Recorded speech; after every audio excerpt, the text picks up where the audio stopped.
Hello, welcome to our Public Knowledge 20th anniversary event. This is the fifth in a series of events that we are having to celebrate the 20th anniversary of public knowledge and our commitment to serving the public interest. I'm very pleased to be hosting this panel on the future of voice.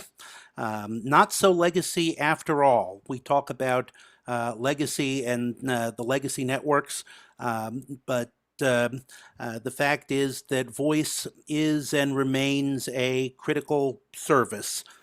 Public knowledge, although we are focused a great deal, of course, on broadband, we have been very active in protecting voice communication, resiliency.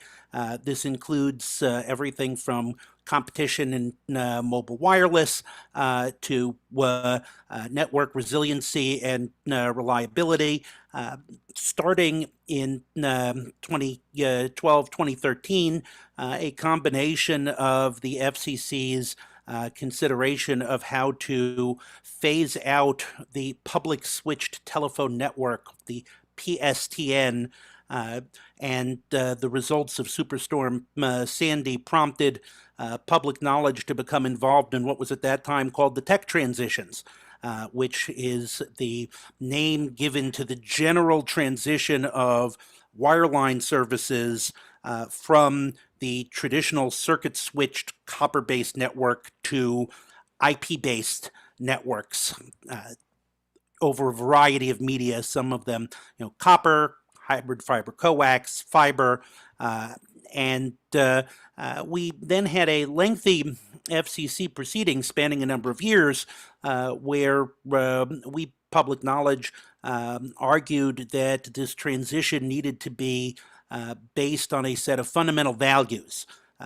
That this shouldn't just be innovation for innovation's sake or focus on what the cost savings that can come from IP transitioning to IP networks, but that in the United States we have had a long tradition of incorporating fundamental values into our communications policy, starting with the post office at the founding of the Republic, running through the telegraph and the telephone.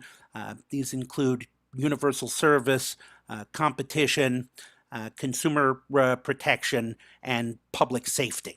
And we had a proceeding at the FCC. I will say after many years we were successful in working through a set of rules to govern the transition in wireline, which were designed to preserve competition and to continue to protect consumers and maintain universal access to voice service in all of the United States. Unfortunately, the Trump administration saw things very differently and rammed through a set of proceedings that effectively repealed all of the safeguards that were put in place and allow the carriers with their legacy voice networks to retire the copper networks with fairly minimal obligations and a fairly minimal showing that there's at least some potential service in the area that they are discontinuing. In the meanwhile, we have, so that transition is in fact ongoing. We have seen, some of you may have seen AT&T announced that it is discontinuing its plain DSL service as part of this transition, but this is all part of their general retirement of their traditional copper network to be replaced in some part with fiber, but in other part with a mobile service package that can be attached to the house. Other carriers at various paces are similarly retiring their copper networks. And one of the things that we will discuss and get into with this with this panel is how that is working out, particularly for rural America and vulnerable populations. It's important to recognize that we still have a significant number of people, about 30 million or so, who are still dependent upon copper lines. That's a small percentage of the market compared to what it was 20 years ago when everybody was dependent on copper lines, but that's still an awful lot of people. Many of these people are part of vulnerable populations, the elderly, the in rural places where there is spotty cell coverage, in poorer communities or communities where there is significant risk of natural disaster and people want the self-powered copper lines. So there are a lot of issues that we will be talking about there. And in addition, we are seeing the phase out of the 3G wireless networks, what is called the 3G sunset. This is an area where cell phone companies are retiring their older networks. This is part of the standard wireless process. There's a limited amount of spectrum, and older networks become more expensive and difficult to maintain as people stop making the parts. The natural cycle of people replacing their phones is one that lends itself well to gradually moving people off of the older network onto the newer networks.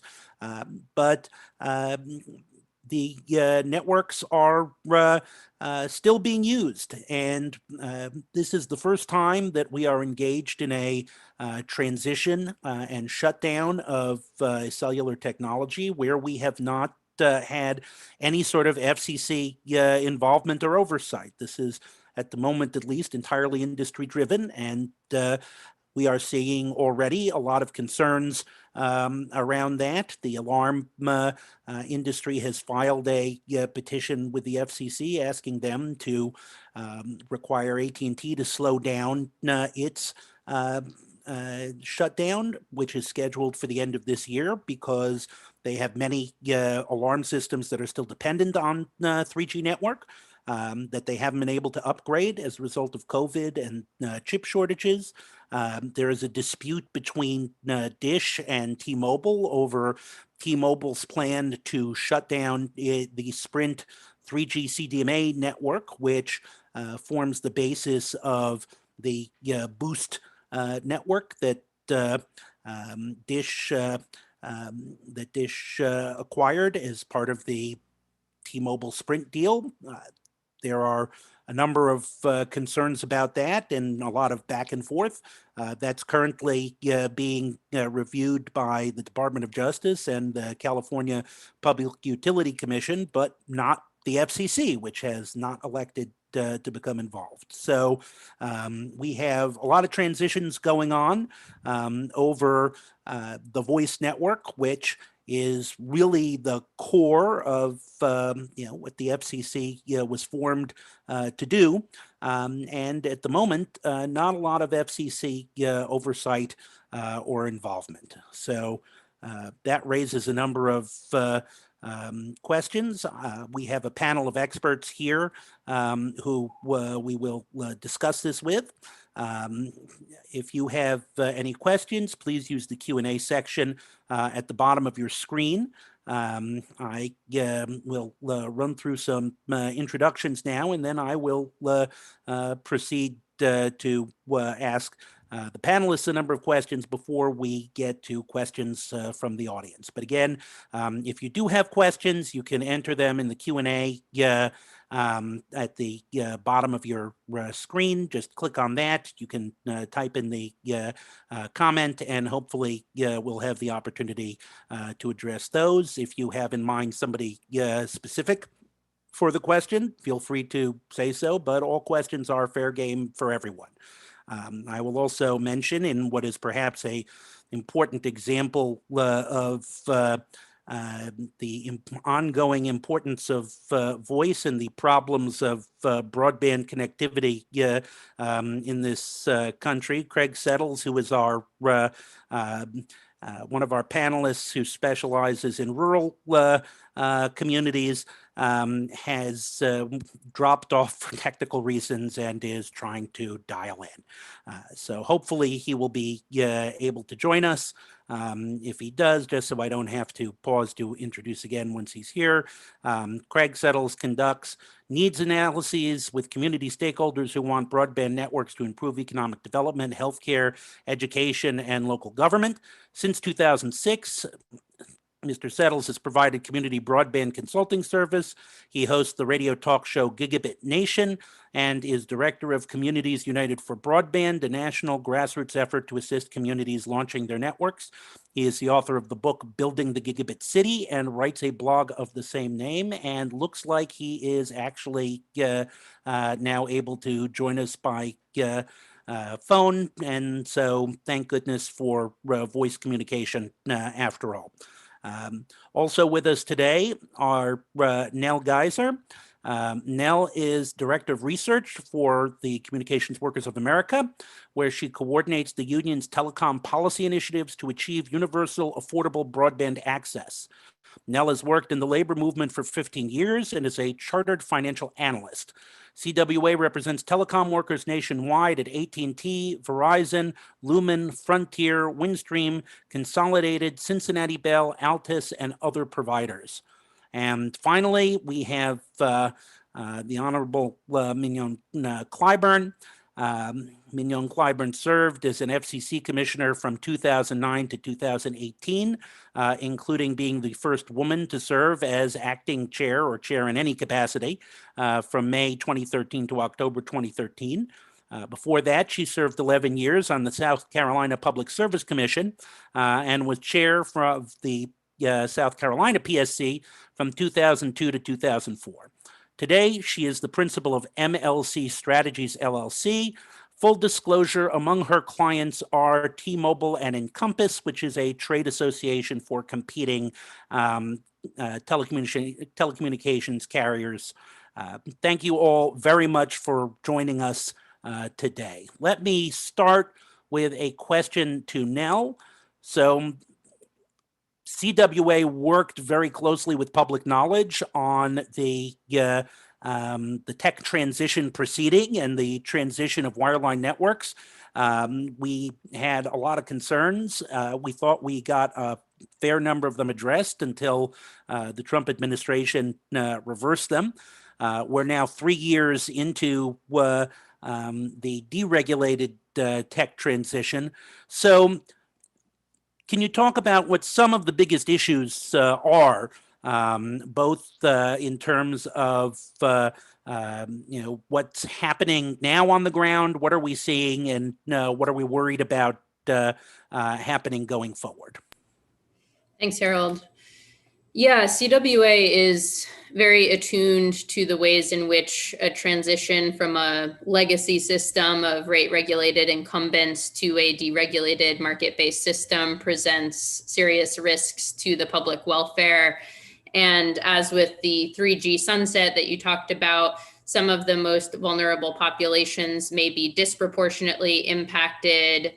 That would be older people, lower income households in rural and urban settings who have not upgraded or do not have access to new technology.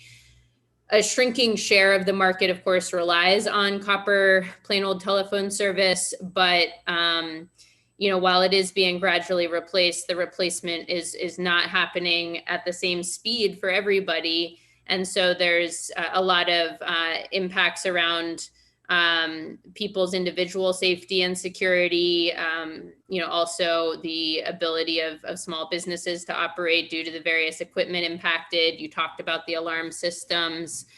So certainly there are serious public interest concerns when it comes to the retirement of copper networks, whether it be formal or de facto. And we strongly agree with Public Knowledge that principles are needed along with enforcement of those principles to ensure that some parts of the country are not left without essential communication services. We do see that with AT&T's DSL retirement and the general deterioration of the copper plant among the incumbent local exchange carriers, that there certainly are cases where people cannot, call 911, where folks are not able to get a dial tone after a storm, and then when they're trying to order replacement service, it's not available to them, and where they are, they're being pushed to wireless solutions that are not adequate.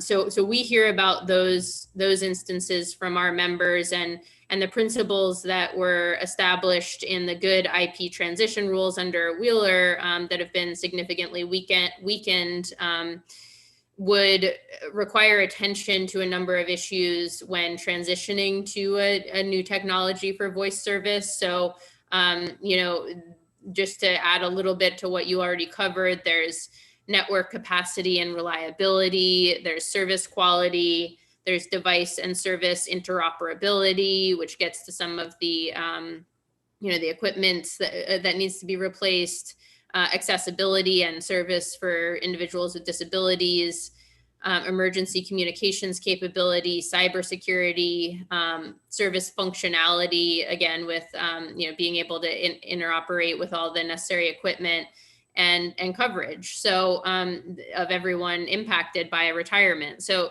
these rules would require a functionality assessment where there's been an allowance for the network to de facto retire, not just a formal petition for retirement. And that's one of the things that was removed in the weakening of the rules.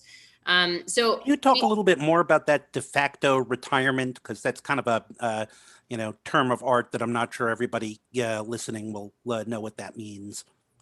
Sure. So de facto retirement means that there's a failure to maintain the copper loops or sub loops or the feeder portion of such loops, or anything that is functionally equivalent to removal or disabling of the network. And so when a crossbox or copper cables are allowed to just kind of hang out of their casing and are chewed up by rodents and are not properly repaired after storms or just wear and tear, it really is a de facto retirement of the network. And that's happening very broadly. And we've documented it. Our members have documented that in the field across the country. And of course, it's understandable that ILECs are phasing copper networks out, given the environment that we're in. Cable has leapfrogged them on market share without having the burden of having to provide universal service. But, it's also really a tearing of the social fabric and the social contract, with the hope that the free market will catch this free fall in our extremely unequal society, where so many working poor people cannot afford broadband and the existing subsidy programs are inadequate, that we can talk about. But our members who maintain telecom networks see themselves as the stewards of universal service, but we're really in this environment where carrier of last resort, which is what has historically applied to the copper networks, is a concept of the past. And so who that carrier of last resort is when the ILEC leaves town and when the state strikes down carrier of last resort from the statutes as half, what standards of service will the default carrier be expected to meet who's still there after the ILEC leaves? The fantasy of multimodal competition that is promoted by many industries not really a thing. It's a fact that fiber to the premises is by far the best solution for the vast majority of the country. And so that's what we're doubled down on supporting in the federal infrastructure push. And we need a policy that really supports fiber deployment and holds providers accountable to deliver the speeds and technologies they promise, which is why we're advancing model state legislation to regulate broadband under Public Utility Commission authority and in specific areas of public safety and network resiliency, consumer protection. So, I think just to tie it all together, the IP transition is really a test of our social contract for communications. And so far we are failing.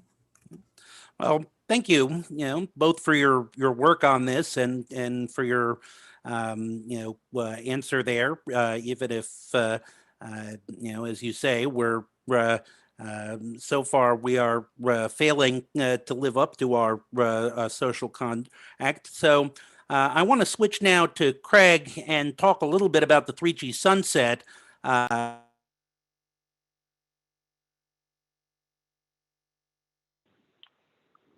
Sorry, I got muted there. Let me just, Craig, there's always been a worry in rural America that there hasn't been sufficient wireless coverage, but there does seem to have been at least more 3G coverage than 4G or 5G. So, what are the concerns that we're hearing from rural America about the 3G sunset, and how should folks in rural America be preparing for this? Well, it seems that the problem, well, there's several problems, I guess, but to me, as a marketing person, I think one of the biggest problems is that there doesn't seem to be a lot of coverage about the sun setting. I've done some Google searches and looking for information. I don't see any articles in any of the major tech pubs, not the business pubs, and so forth. And so I think that that is a problem in itself. I mean, if you look at other transitions from one technology to another, like going when we went from analog to digital TV, it was like you couldn't, unless you were in a cave, you knew about the particulars of the transition. And actually, until you sent me a note, I had no idea that there was a transition. And if that is the case throughout rural America, I dread to see what will happen when it's next to, it's like November of next year, and no one has been fully prepared for the change. So I consider that like the biggest problem right now. I mean, maybe you can tell me that there are other places where you have seen articles or webinars or what have you, but right now it just seems pretty barren on that topic. Well, yeah, I mean, I would say that other than the T-Mobile Dish fight, which has gotten some coverage in the trade press, there hasn't been a lot of, sort of general coverage of what's going to happen and how this is going to work. I know that T-Mobile had an announcement, I think last month, where they issued a press release and made a corporate announcement that about their plans and how their subscribers could what their subscribers should do, but there isn't. We're a rare breed who think that corporate telecom websites are fine reading and have alerts for that on the web. But let me turn now to Mignon Clyburn, especially because as a commissioner during the tech transition, you were a real champion on this education point. I mean, this was something you fought very hard for, and we're out there that the commission needed to have money budgeted for this. The carriers needed to, have outreach in the same way that we did for the DTV transition. So, what role do you think now, the FCC ought to be playing, and not just for the tech transition, but also for the 3G sunset? Is the FCC right to let the industry just lead here and have a hands off, or is there some role, even if it's just educational, promotional, letting people know that this is a thing? Well, thanks so much, Harold, for having me. I have to pause and say it's an honor to celebrate 20 years with an organization that has never backed down from a fight and has always had the consumer's back. And one of the things remind me of the not so distant past, where a former commissioner not only, though she cannot recite every word in the 96 Telecommunications Act, she lived it.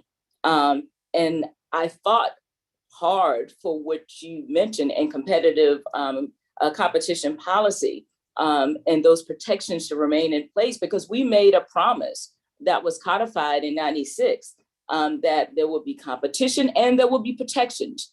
It was forecast, these evolutions and revolutions in terms of technologies, platforms, and options, but we did not tell the American people that we would just leave them alone. So the FCC, as a part of its four-part refrain to include public safety, has a consumer protection obligation that, regardless of how we communicate, if it's by voice like Craig, or if it's over the airways like we're doing now, and hopefully will last this entire segment, regardless, that there is a backstop, there is an authority, there is an agency that will look out for your interest. So again, technologies change, but our obligations to the American public, meaning the FCC's obligations, that remains the same. So, there is no negotiation when it comes to that, Harold. Right. So, that's, first of all, it's always wonderful to hear you talk about this, and, the same passion that you brought as a commissioner and acting chair. But let me open this to everybody about the general importance of voice. I mean, we're sort of oddly lucky to see this with Craig's technical difficulties, but there have been people who have said, well, we should not have Universal Service Fund, the Lifeline program, which for folks who are unfamiliar, goes to help subsidize those who are too poor to those who are at 133% of the poverty line, makes them eligible for a subsidy. Traditionally, it's been for phone. We've had efforts to include broadband in that. Now we're talking about making that available for broadband. But there are also those who say, well, just make it available for broadband and not for voice. That we don't need voice connection anymore. And in fact, as part of their repeal of the tech transition protections, the Trump FCC said, well, as long as there's a broadband provider in the area that's capable of supporting a voice application, that ought to be good enough. So let me put that to the panel. Is voice just yesterday's news? Is there a reason why we still care about the voice network? Now, I have to go back to a couple of things. Number one, what Nell mentioned, because I think she set the stage for that question. I don't know if you guys work together, but one of the things that that we need to be conscious of is there's a lot of unevenness, and uneasiness, in this nation. Not all communities are created equal. Not all infrastructure, in terms of availability and access, that is not all even or the same. So to me, when it comes to connecting, our communities, it's layered, not taken away. It's adding on options, not taking away the fundamentals. Because Mignon Clyburn prefers to speak over the phone as opposed to text. Mignon's neighbors, don't all have broadband. They can't all afford it. When we talk about our public safety obligations, at the FCC and in this, nation, first responders still need a voice connection in order to serve the public. So we have to keep in mind that it is truly an all of the above, inclusive type of obligation, and I believe options that we have in order to keep our communities connected. So it is not a trade-off that we make. It is allowing for layers, of opportunities. It is not making something like voice obsolete. It is ensuring that there are other complements, to voice, because default in this case, in order for Craig to speak with us, I mean, it is proven, it proved its values in the first couple of minutes of this panel, that voice is a thing, must be enhanced, through these advancements, not taken away, not ignored, not discarded. Right. Yes, that's an excellent point. And I'll mention also that voice is the technology where we had 98% penetration for the American people. And I don't think we've had any technology, any voice, any communications technology, certainly not a two-way rather than broadcast technology that has achieved that kind of penetration ever. So let me ask Nell anything to follow up on this, and specifically about universal service, and should it continue to support voice, and or should we just shift it over to broadband? Yeah, the voice is very necessary for safety, accessibility, and greater reliability in some cases. Like with Craig's experience, wireless voice service in rural areas is often much more reliable than data service.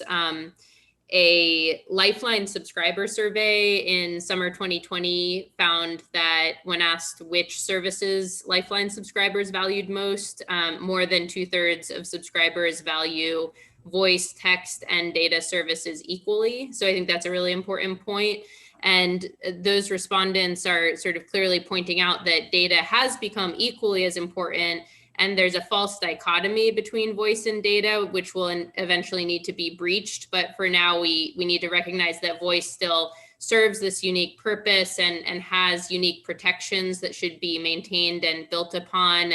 And so the FCC did recently open a docket to refresh the record on a NASUCA petition, the consumer advocates opposing the Lifeline orders under PI that would have that would phase down subsidy support for voice and really just focus on data. And there's a lot of opposition to that from advocates and providers. And so it's timely that the FCC is refreshing the record on that. There was also some interesting commentary at the Minnesota PUC this week in a docket where Lumen is petitioning to eliminate service quality rules for voice. And, Frontier said in support of Lumen that they experience the same demand to prioritize voice service over broadband service in order to comply with these service interruption rules. So they're saying that the commission is unfairly forcing them to maintain voice at the expense of broadband investments, which is a false trade-off they're trying to put in front of the commission. And Lumen says that the 40-year-old rules here are, quote, reflective of an era where providers were monopolies that could recover costs associated with service quality standards through rate of return pricing. And it expressed concern about balancing the importance of voice and broadband service in Minnesota. So, this is basically them saying we shouldn't have any telephone voice regulations because we don't have any broadband regulations. So it's speaking out of definitely two sides of their voice, but the ILECs also have a very logical position, that they just operate on illogical terrain. And so these services, voice is riding over the same network as data now in a lot of cases, and states have a strong interest in ensuring that the network functions for all subscribers, and that same for the pure play broadband ISPs. So definitely important to maintain it in Lifeline. Glad the FCC is looking at it again, and the reforms that came under PI were really aimed at weakening Lifeline, not making the fixes that are needed to enhance and broaden the base there. Great. Yeah, Craig, Carol, did you have so- something you wanted to Can I add? I'm sorry. Oh, I'm sorry. Yes, I did want to bring up one thing that I know could get lost in the shuffle, which is any type of vital service that is relying on the 3G network could get lost in the shuffle. For example, MedAlert is a service that particularly used by seniors, and if all of a sudden that goes away, you could have some serious consequences. Because what's going to replace that? Or what are the providers of MedAlert? Well, how are they going to even know which of the customers that are on the network, the 3G network, how will they even know or how to get to those folks? You know, because some of that information, that contact information, may be held by the carriers, but not these, these offhand service providers. So, what is, and maybe you have an idea, Harold, but how are we going to address that need? Yeah, and people have a lot of short-term memory loss here. Again, what is layered or dependent on the other? When we talk about punting when it comes to voice or being dismissive, think about the innovation that has occurred. How that smaller players that introduced Ethernet, VoIP, cloud, and one call connect all services, how those enterprises have reshaped the industry and improved service for consumers and businesses. That just doesn't go away with the new and more shiny. Again, we keep picking on Craig today, but the legacy systems and the significance of them prove themselves time and time again. And I just firmly believe, and I know that the FCC believes in it, has to continue to balance and craft policies to ensure that things are complementary, that trade-offs are not made, that these are building blocks. It's not exclusion, that should rule today. Yeah. And, just to, two interesting facts contributed by Richard Shockey in our Q&A, which is that number one, the FCC data indicates the voice service is holding steady for a total number of minutes. So clearly this is a service that people are using and continuing to use, and the availability of other services like video conferencing is not a replacement for voice. He also points out that 80% of voice right now runs on the IP network, and I think nobody disagrees that the future of voice is IP. What I think everybody has focused on here is that as we plan for that future, we're not replicating the features of the old network that made it something that was universally and affordably available to everyone, that we're not maintaining the reliability of it with disastrous consequences for public safety, as well as for just the quality of communications and how that impacts. But you won't hear anybody say that we want to keep legacy copper up. The point is, as public knowledge said, consistently, we want this to be an upgrade for everyone, not an upgrade for some and a downgrade for others. So thank you, Richard, for those contributions. I have also a question from Loris Taylor I'd like to address to the panel here. Are there any national findings that speak to the need for an analog safety net during emergencies or disasters? What are the vulnerabilities of broadband networks versus analog networks during emergencies and disaster, and how important is this redundancy? And I'm glad he mentioned, Nell is probably better at the statistical analysis, but I will say that, again, the times have proven themselves over and over again about resilience and redundancy. And I say a part of that redundancy equation includes voice. It is a redundant complementary feature that should be maintained, because systems ultimately fail. We need backstops, we need complements in order to ensure public safety and other forms of communications. If my internet goes down, which it has, and I need to speak to my medical professional, I'm going to pick up the phone. And when my doctor told me that I needed a certain, medicine that he knows I'm not going to take anyway, he did not, say, Mignon, sign into Zoom. He called me. And I needed that type of reinforcement. And I didn't want him to see the expressions on my face, because I knew I wasn't going to take what he prescribed.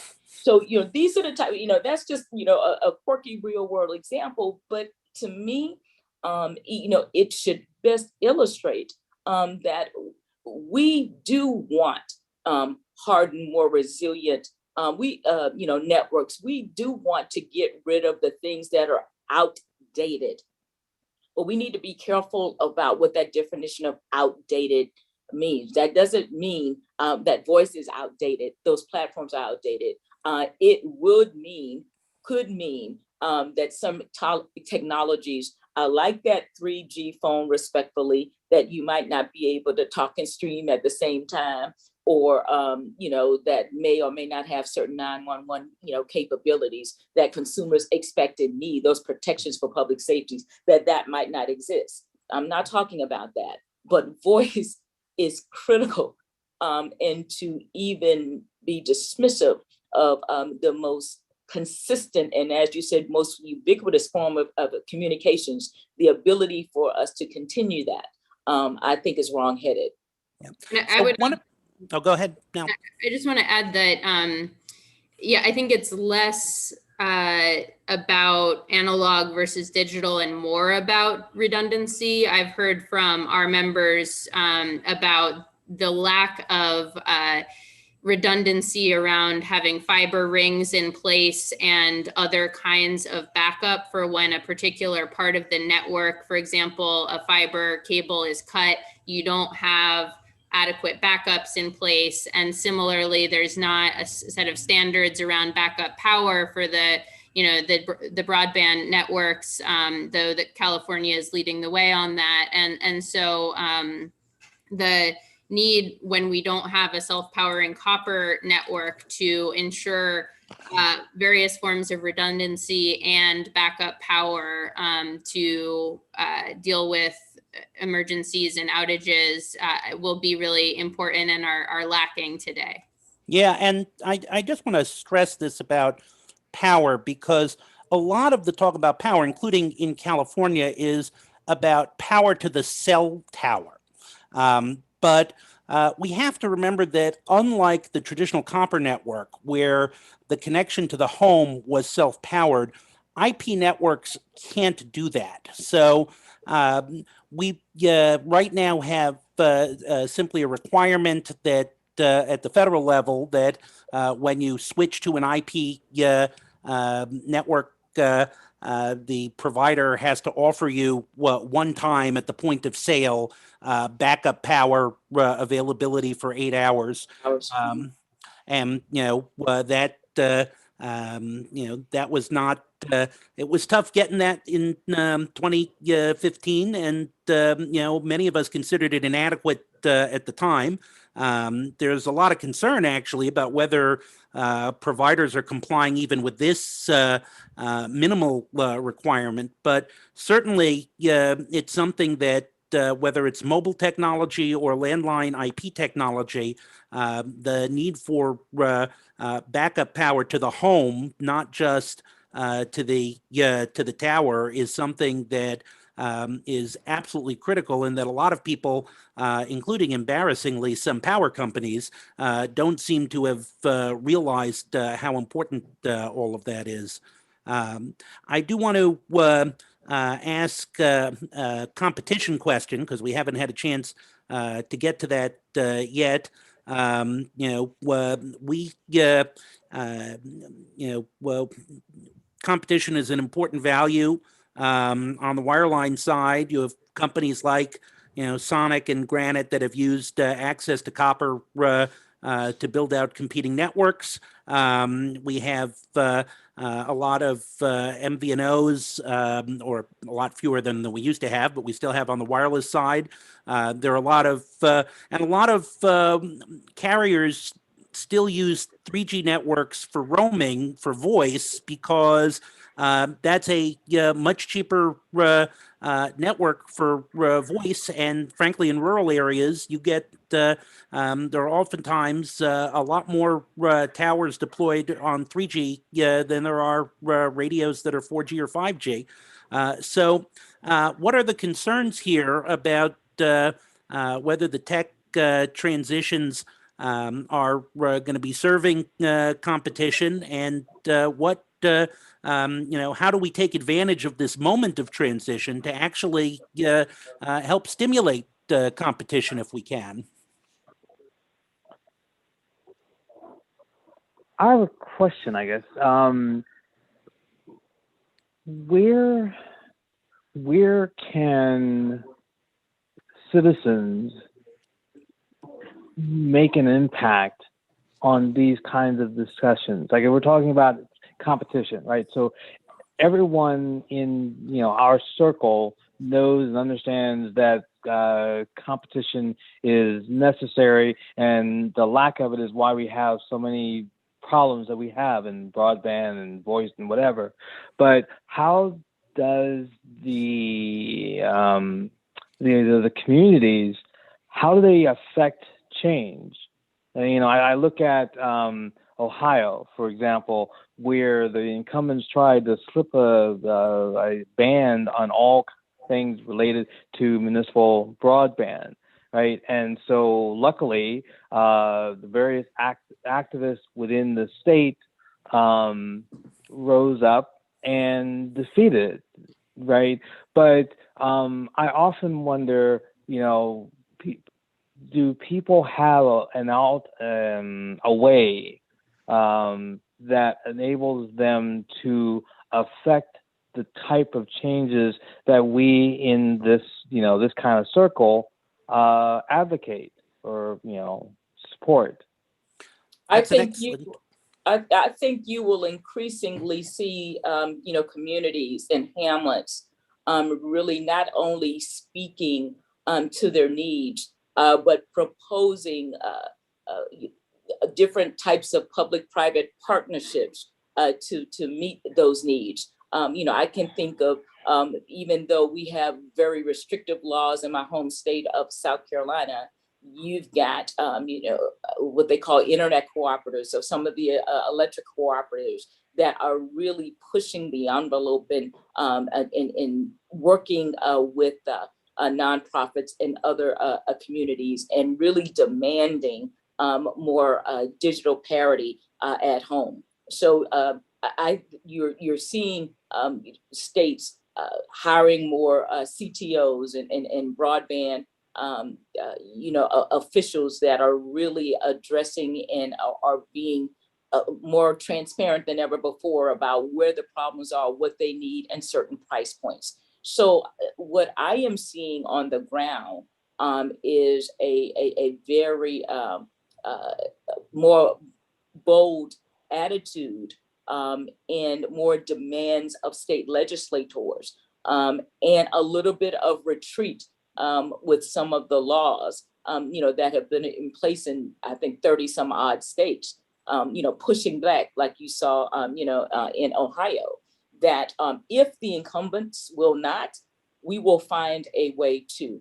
So I really think increasingly you're going to see not just the activism, but the actions, to spur this type of the examples like you see with a Granite,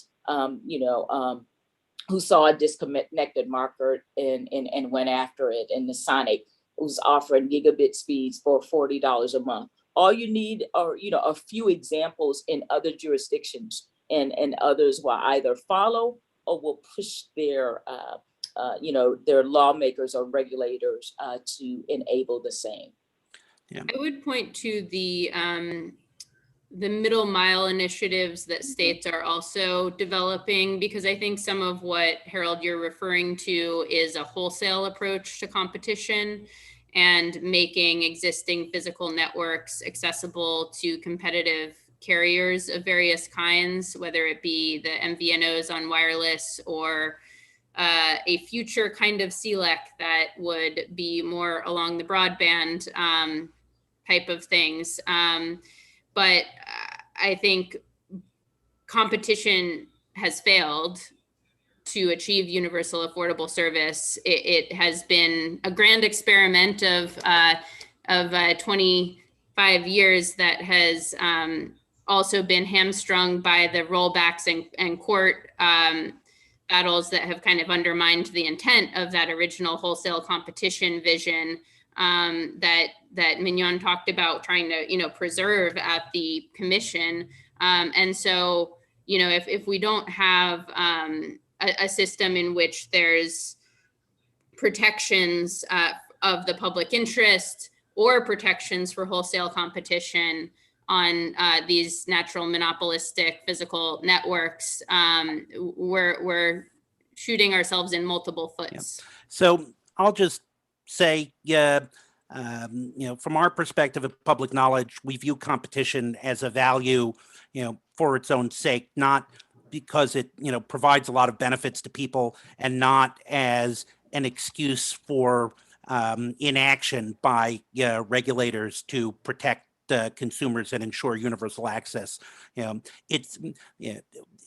We don't depend on a hammer to do the work of saws and screwdrivers.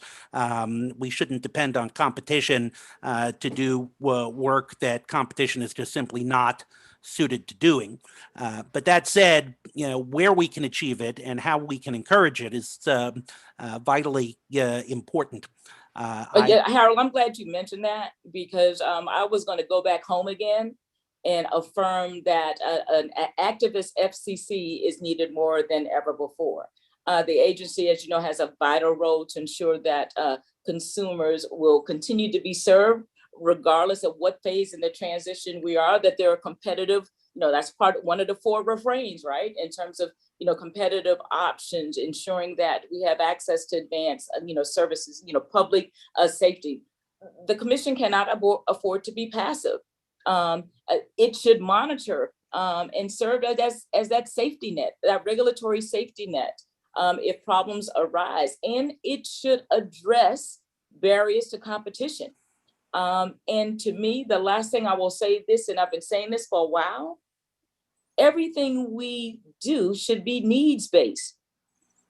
With the monies that we're talking about, the billions of dollars in terms of expenditures, that should flow to where the needs are greatest, not where the politics are best.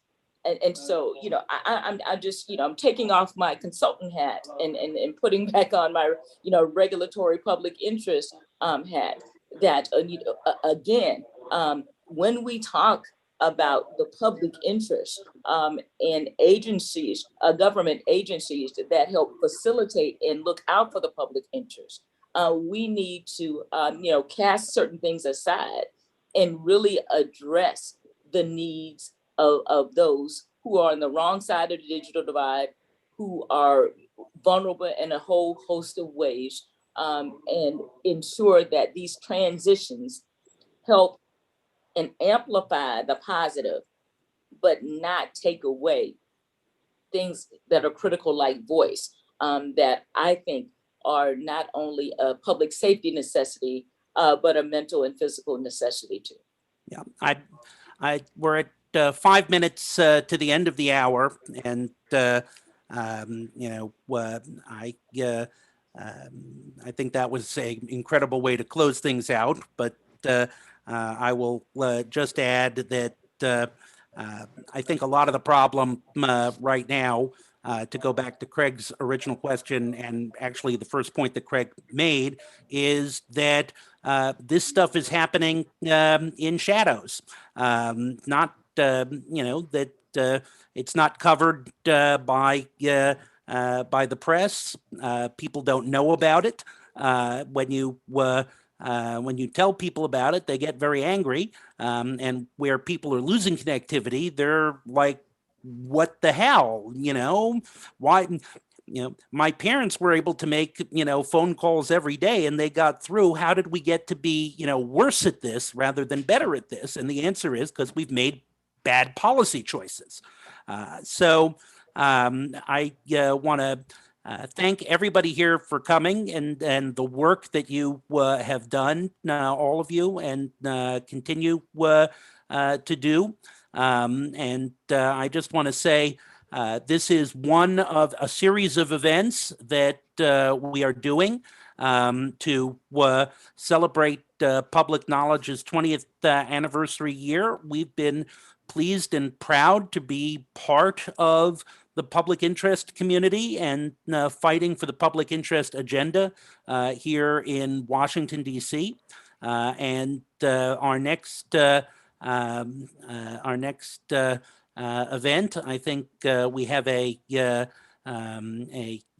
graphic here on emerging technologies in July 2021. So again, let me just say thank you to all three of you, both for the work that you continue to do and for joining us here today. And thank you to all of you who participated here.